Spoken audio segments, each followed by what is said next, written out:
Climate and weather. Together, they are among the most influential forces on Earth. One can influence where and how we choose to live. The other often determines what we do, where we go, and what we wear each day.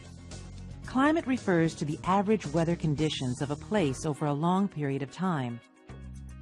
The Earth has 6 main climate zones. Some are mild and inviting, like the Mediterranean climate of southern Europe.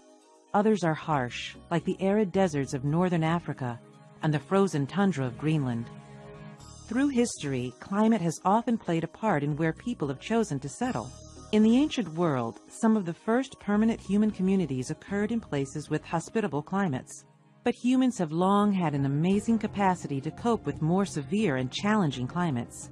Today, with widespread use of refrigeration for foods and of air conditioning and heating for homes, humans can survive in all climates, including the frozen desert of Antarctica or the blazing heat of Death Valley, California, where temperatures can soar above 130 degrees. Weather, on the other hand, refers to the day-to-day conditions of the Earth's atmosphere at a particular place and time. Weather can be glorious or annoying. It can also be devastating. Severe weather can destroy homes and property, cripple transportation, ruin crops, and create havoc for people caught in its path. In the United States, weather causes, on average, more than $11.4 billion in damages each year. About 15% of that damage occurs in Florida alone, a state that sees more than its share of hurricanes, floods, and tornadoes.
This region includes the whole of the Indus Plain except the coastal areas.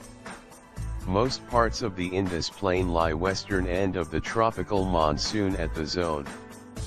It has arid and extreme climate with hot summers, cool winters and summer monsoon rainfall. The amount of rainfall differs from north to south. The foothills of the northern mountains and Potwar Plateau are wetter than the Indus Plains and also receive rainfall from western depressions. Thunderstorms are also common in the north and northwest of the Indus Plain. The southern upper Indus Plain and the whole of the lower Indus Plain have much less rainfall and spells of a high temperature.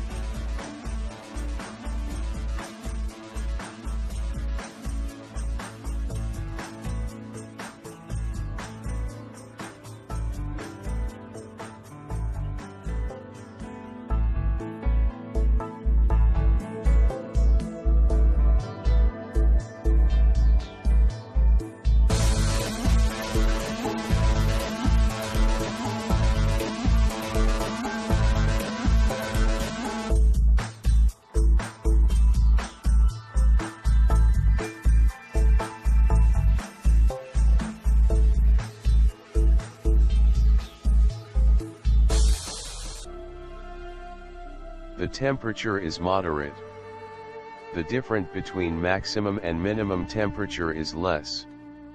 There is inflow of sea breeze throughout the summer and the humidity is high.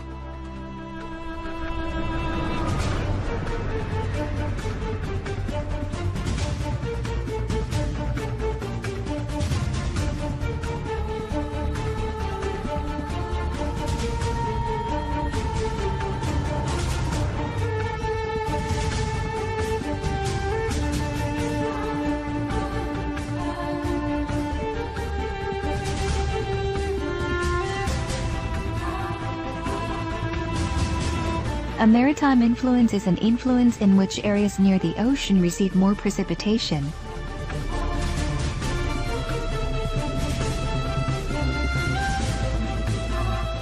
In summer the land heats up, while the ocean remains comparatively cool. In winter the land loses heat quickly and becomes cold while the ocean is much warmer and keeps its warmth for a long time.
The South Asian monsoon is a system of winds that reverse direction at roughly the same time every year.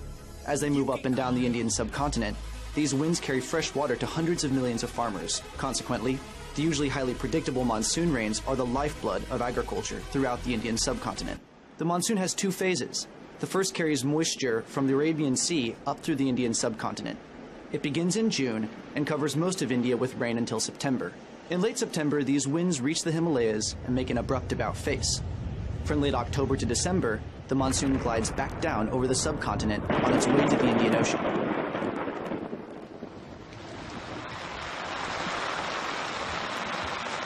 The monsoon rains are the main source of water for 55% of the country's arable land. This means the rains are crucial, not only for India's farmers, but its economy as a whole. Now, that's a good thing when the monsoon arrives on time and brings the right amount of rain. But when it's late or weak, it leads to drought. When it's too strong, it can trigger floods. The two-phase pattern of the winds defines Indian agriculture, so when the pattern shifts even slightly, it can have real implications for food production.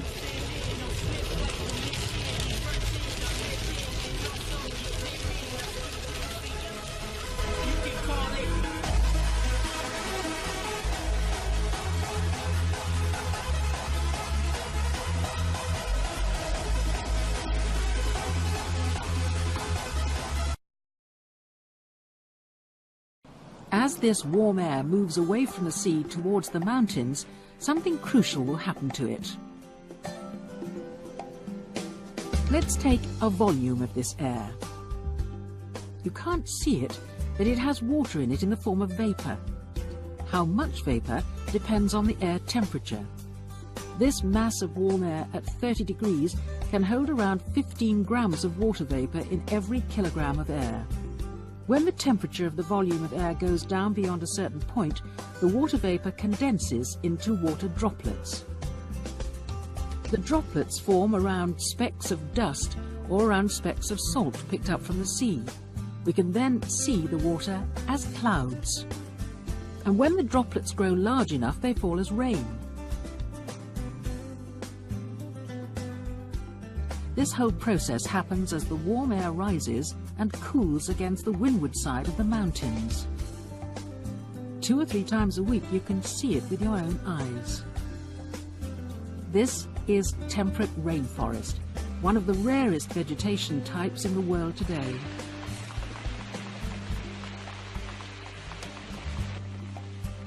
In these conditions, there's always a huge difference between the rainfall on the windward side of a mountain range and on the other side, the leeward.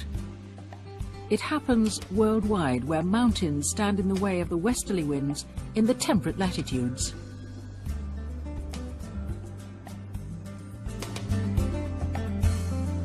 Locals, one of these is just as important as sunblock.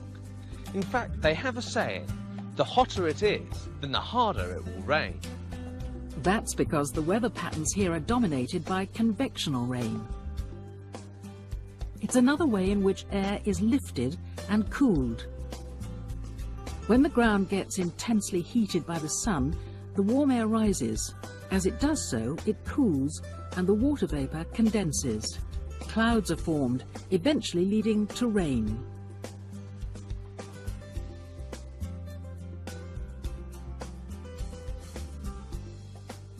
Converging trade winds meet. The warm air, heavily laden with water vapour, is forced to rise. In the cooling air, water vapour condenses into droplets. This change of state from water vapour to liquid releases latent heat, which further warms the atmosphere and allows it to become more and more buoyant. The air rises even more rapidly and produces more and more violent thunderclouds. But that's only the beginning. Trade winds drawn in at the Earth's surface arrive on a curved path due to the Earth's rotation. Here we see the first recognisable pattern of a spinning tropical storm. As the storm grows larger, more moist warm air is drawn in at the surface. More water vapour condenses into cloud droplets and more latent heat is released. This is how energy is driven into the storm and the speed of rotation increases. This system is now a tropical storm, and when the surface wind reaches sustained speeds of over 74 miles an hour, the storm is officially a Category 1 hurricane. We've all seen pictures of hurricanes hitting land, but what's happening inside the storm? Rising currents of warm, moist air form thunderclouds.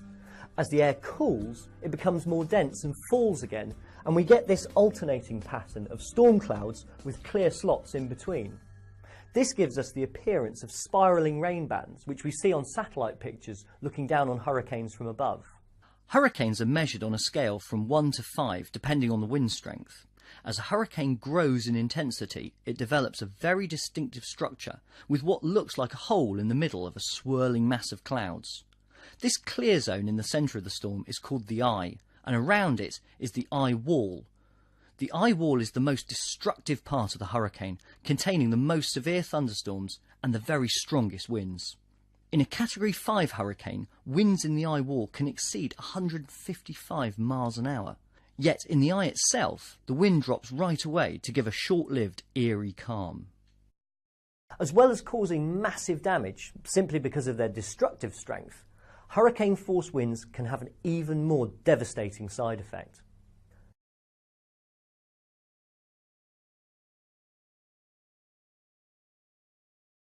Western disturbance is the low-pressure system that originates over the Mediterranean Sea and moves eastwards.